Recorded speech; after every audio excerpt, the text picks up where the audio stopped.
Hi, I'm Steve Rebuffo, Director of the Port of Anchorage. We're looking at the port's original dock. It opened in 1961, shortly after statehood. This was the only deepwater port in south central Alaska that survived the 1964 Good Friday earthquake and tsunamis.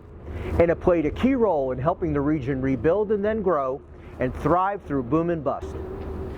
Anchorage's port has grown since then, along with the state's population and economy.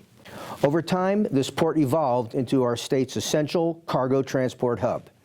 It connects Alaska's maritime, roadway, rail, pipeline, and air cargo systems.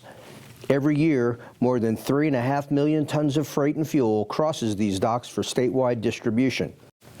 Anchorage's docks have served Alaska well, but they are now more than half a century old and are suffering a slow-motion disaster from corrosion and age. These docks are supported on 1,423 steel piles that are deteriorating. They've lost more than half, and in some areas 3/4 of their original thickness to time and corrosion. These piles can't be replaced without closing docks.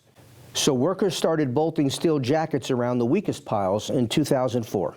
We've repaired 462 piles through the end of 2015. The port now budgets $3 million annually to jacket about 100 piles each summer.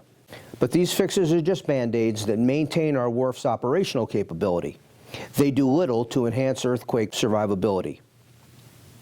Engineers estimate these pile jackets will last 10 to 20 years, and they can't be replaced.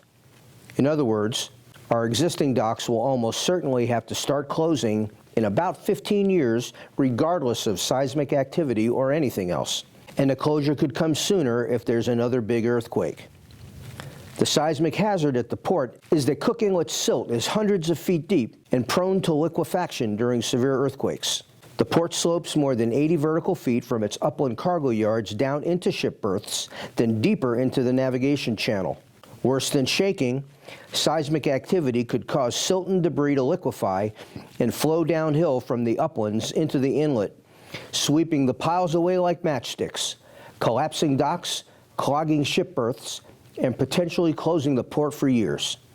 Even a partial dock closure would be a disaster for both individual Alaskans and the whole state's economy. It would cripple our state's shipping. It could strand millions of barrels of liquid fuel and thousands of tons of cargo. It would isolate our state's main cement supply. And losing the docks would render hundreds of millions of dollars of other port-related infrastructure virtually useless. Airline and military fuel supplies would run out. Grocery shelves would go unstocked, and the prices we pay for virtually all goods and materials in our state would increase.